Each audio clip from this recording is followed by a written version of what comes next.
I need a new car, universe. And I went out to go shopping for a car, and I found a little Scirocco.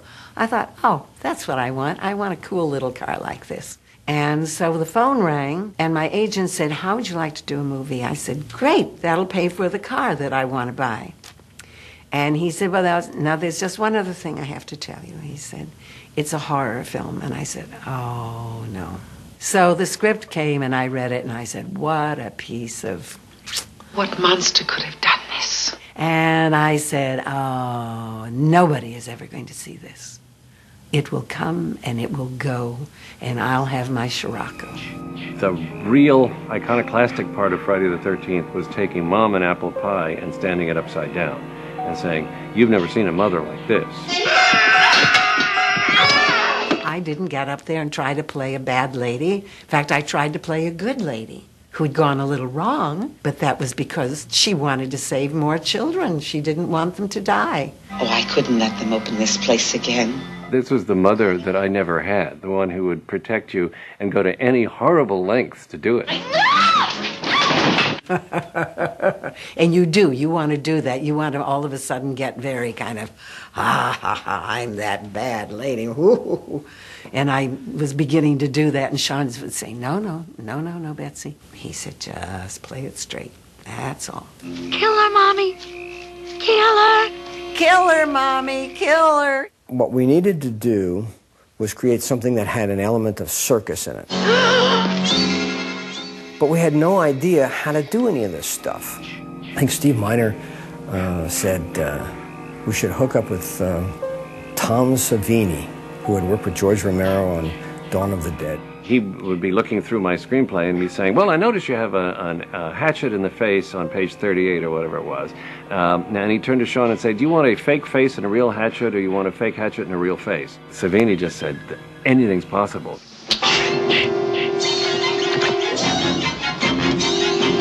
It was a highly technical special effect that literally they could only shoot once. I mean, when that arrow comes through and the blood squirts up, and Tom Savini is underneath the cot, and he is squirting blood into this tube with this plunger so that it can come up through the fake rubber chest.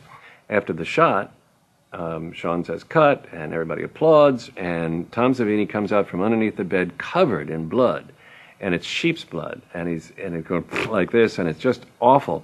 And somebody says, what happened? And he said, well, I started to hit the pump, and the fitting gave way.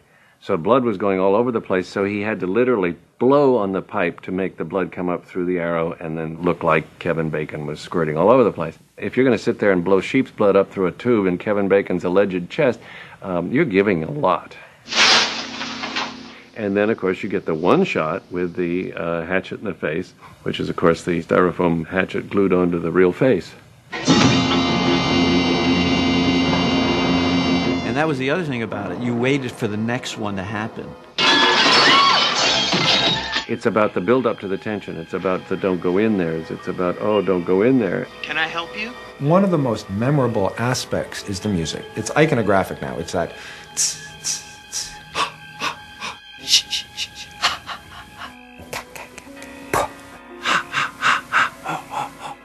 People come up to me, oh, you did... And everybody thinks it's cha-cha-cha. I'm like, cha-cha-cha? What are you talking about?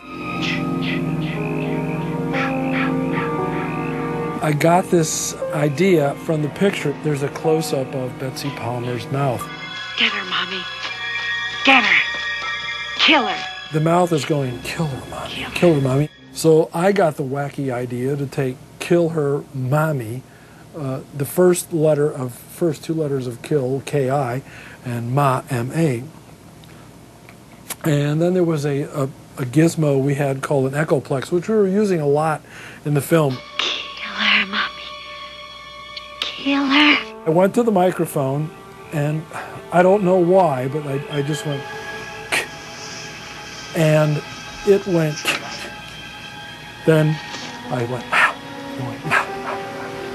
and whoa, I went, that's pretty spooky.